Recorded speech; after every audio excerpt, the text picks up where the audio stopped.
lot of times people do read body language, they do read people, they know what's going on, but they don't do much about it because they've gotten used to it. I always tell people you get what you tolerate.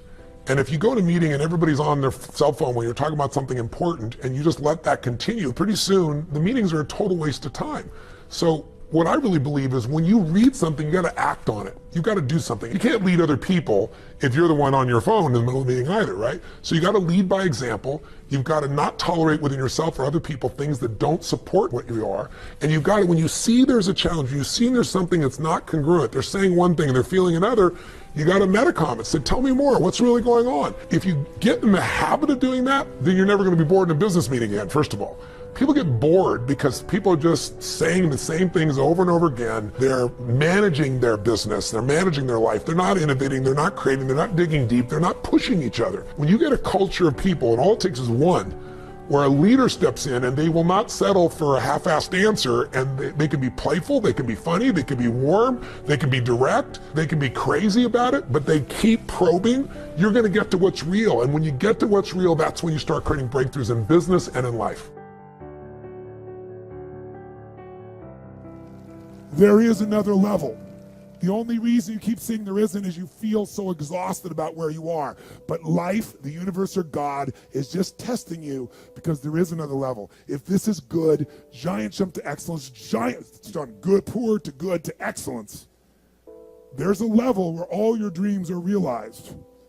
There's a level that you've always dreamed about. It is real. It has not gone away. But it takes that extra burst when you think there's nothing left, there's no way, you've tried everything 10 million times and you keep going. It's almost like God is saying, if you keep hitting this wall enough times, I will see that you will not stop, that you are filled with that level of determination, faith, and courage, and then the door opens and you get to that next level. But what most people don't know is the next level is just 2 millimeters above. And it's called outstanding, ladies and gentlemen, outstanding. What's it called? What's it called? What's it called? Outstanding, magnificent, unstoppable, extraordinary, not excellent. It's a different level. It's a level where you are not one of the best, you are the best. And you know what's amazing? You only have to be 2 millimeters more than everybody else and you get everything. You get the joy, the laughter, the fun, the family, the passion, the economics, the freedom, the spirit. It's all there. What Jerry Maguire called the Quan, baby. All of it.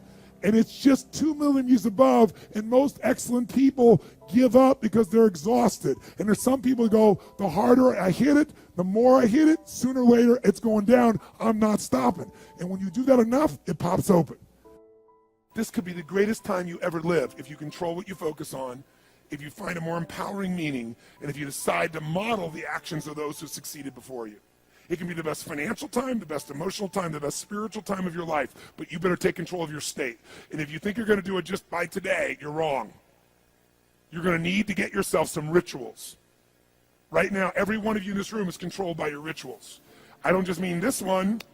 I mean every morning you get up. I know your body. I can look at your body right now, and I can guess your rituals. Some of you, your rituals to work out 5 times a week, I can see it clearly. 4 to 6 times a week, it's obvious. Because you couldn't look like that if you didn't do that.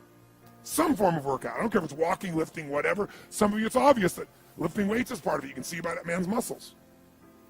I know what his rituals are. Because your life comes from your rituals. If you don't develop the ritual, you're kidding yourself. How many agree with me on this? Raise your hand and say, I. And there are rituals that put you in state, and there are rituals that take you out of state. You have rituals in your relationship. You have rituals with your body. You have rituals around your finances. And the rituals that worked in the reaping time of fall in the markets and in business and in real estate, those rituals won't work now. If you do the right thing at the wrong time, you get pain. I'll say that again. If you do the right, you go, but Tony, I'm doing the right thing, but I'm not being rewarded. If you do the right thing at the wrong time, you don't get rewarded, you get pain. So you better do the right thing at the right time, and to do that, you better know what season you're in, and to do that, you better learn how to change your state. How to take control of your own conditioning. That's what I live for. Does this make sense to you, yes or no? Come on, guys, yes or no? So now it's time to train yourself to do that. I'll show you how fast it can change. Try this just for a second. I want to show you what you can do with just focus. Try this for a moment. I'm going to give you a test. Sit up in your chair with some energy.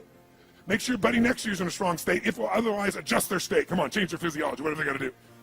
See if they're ticklish. That might help. Now do this. I want you to look around this room right now and find everything in this room that you can find that is brown as fast as you can. Look for brown, look for brown, look for brown, look for brown. Look around you, look for brown, look for brown, look for brown. Okay, close your eyes. I'm going to give you a test. With your eyes closed now, shout out loud everything you saw that was red. If you see a lot more brown right now than red, say yes. Open your eyes. Look for red now. I want you to really look for red. Look for red, look for red, look for red. Anything you can find that's red, look for red. All around you, look for red. Raise your hand if you found more red this time and say I. Why did you find more red this time? Because seek and you shall. That's right. Whatever you focus on, you're going to find it. In fact, let me tell you something. You'll even find it when it's not there. How many saw burgundy, called it red, just so you could have more things you counted? Raise your hand and say, aye, come on. See, whatever you're looking for, you're going to find. So if you want to change your life, my friends, you've got to change your physiology and you've got to change your focus. By the way, how fast can you change that stuff? How fast, my friends? How fast? How fast? Come on. In a heartbeat, once you rechange your conditioning. That's all you got to do.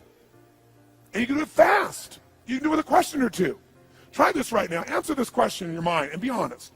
What in your life today, if you wanted to be, could you feel proud about right now? If you wanted to feel proud, if you didn't feel like, I shouldn't be proud, if you wanted to feel proud, what could you be proud of in your life today? Your children, your health, your body. Is there a problem you faced? Instead of running from it, you finally stepped up and handled it? What could you feel proud of in your life today if you wanted to feel proud? How many can think of something? And when you think about this thing you're proud of, what about that makes you feel proud? What do you focus on that makes you feel proud?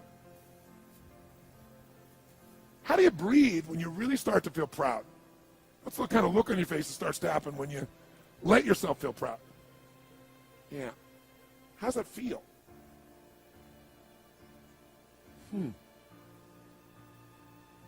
Think of another area of your life. Think of an area of your life that you're grateful for. Or if you go, I'm not grateful. If you wanted to be grateful, what's an area you could feel grateful for? What could you feel grateful for if you really wanted to feel grateful? How many can think of something you could feel grateful for? Let me see your hands. And what about that are you grateful for? What do you focus on that makes you feel grateful? How does it feel when you're really, truly feeling filled with gratitude?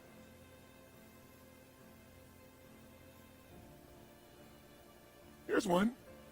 If you wanted to be excited about your life right now, and you were willing to be excited, you were willing to buck everybody else's trend, what could you feel excited about in your life if you wanted to feel excited? What could you get excited about if you really focused on it and you really took it in? And you weren't in a negative place. What could you get excited about if you wanted to be excited in your life? What could you get excited about? How many of you can think of something you feel excited about right now? Raise your hand. Let me see your hand. Say I. When you're really excited about it, what about that excites you? Or when you're really excited, how do you feel? How do you speak? What's your life like? By the way, when you're excited, does it tend to touch other people? Yes or no? Absolutely. By the way, do people have a tendency, by the way, who feels different right now than just even a couple moments ago? Raise your hand and say I. Why? Because focus is controlled by questions. If you ask a different question continuously, not once, continuously, you will get a different answer. If you ask a lousy question, you get a lousy answer and a lousy state. Somebody says, why does this always happen to me? It doesn't always happen to you, but the brain's like a computer. Ask it a question, it'll have to come up with an answer. Because you deserve it, you idiot. Someone will say, how come I can never lose weight? You can lose weight, but if you keep saying, how come I can never lose weight, the brain's got to come with an answer. It goes, you're a pig. Lousy questions create what? Lousy answers. Ask a better question, get a better answer. Now here's what I want you to get. I want you to get that you can change your state. How fast, guys? How fast? How fast? And if you get the habit of doing it, you'll have a different life.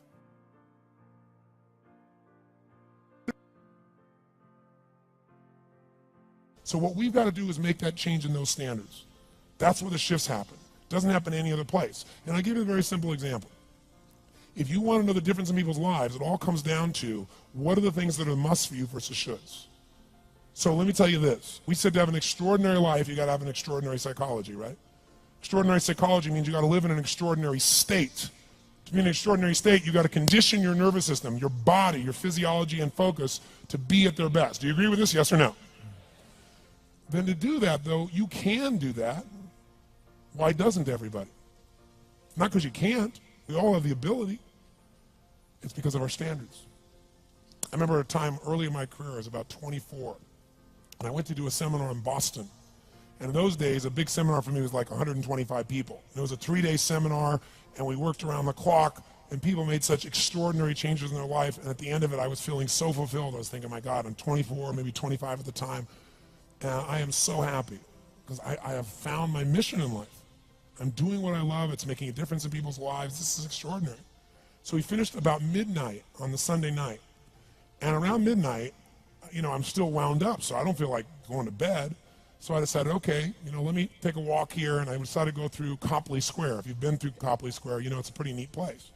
Because in Copley Square, you can look up and you can see buildings that were here before we were known as the United States, and beside them you see skyscrapers that are new. It's a pretty cool place. So I'm walking around midnight on Sunday night. There's nobody in Copley Square midnight on Sunday night. And I'm walking along, and I see this guy in the distance, and he's kind of stumbling back and forth between the gutter and the sidewalk. He's got a long trench coat on, his head's down like this. He's holding a brown bag, and I can start to smell him even before I get there, and I'm thinking, this guy is obviously drunk. And as I started to get closer, I thought, I bet he's going to beg me for some money. And sure enough, whatever you focus on life tends to happen, doesn't it?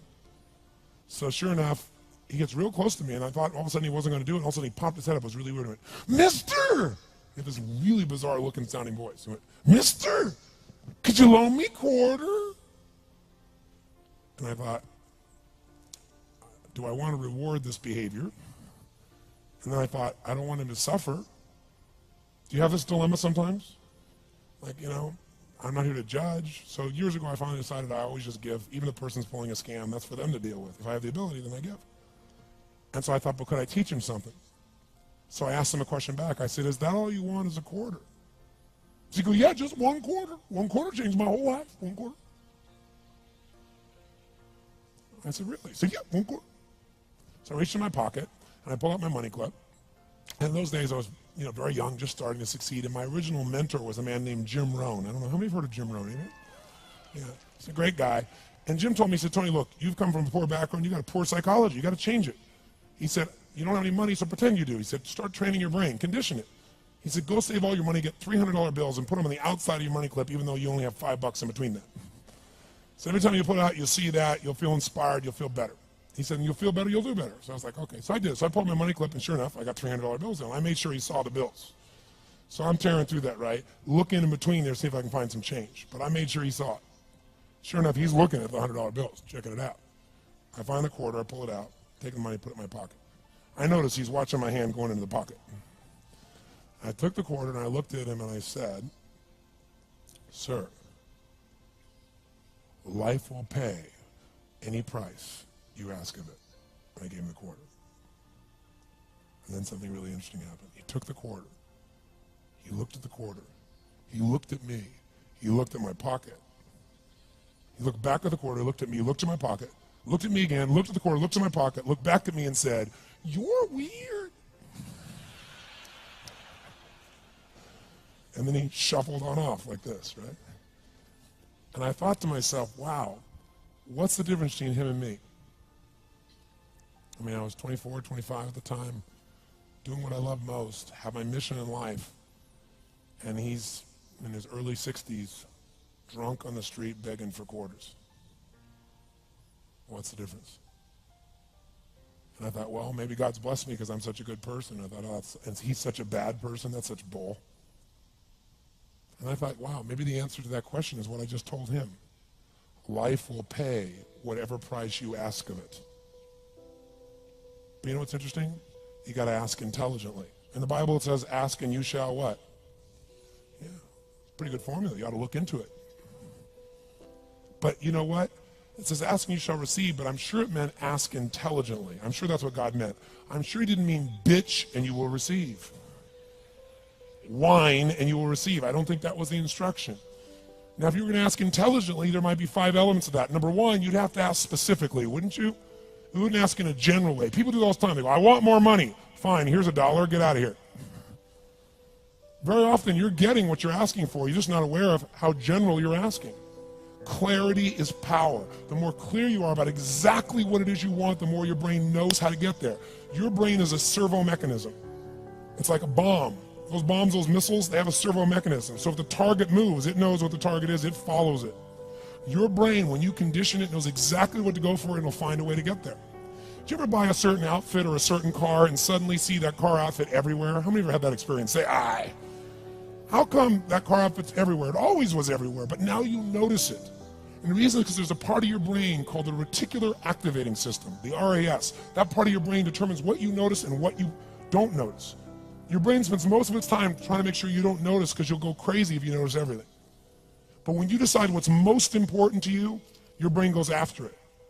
Everyone I know who's successful builds what I call an RPM plan. An RPM is built on the metaphor that the way to get from where you are to where do you want to go to the fastest is you got to build power, like in a car, RPMs. And the R stands for they know the result they're after. They know what they want precisely.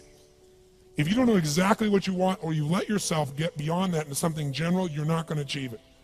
Clarity is power. You got to know the specific result you're after. What do you want? If you can't answer that question right now in your personal life, in your body, in your relationships, in your finances, in your spirituality, then you're not going to be as fulfilled as you want to be. Today we're going to have you answer one of those questions at least. The second part of it, you got to know why you're doing it.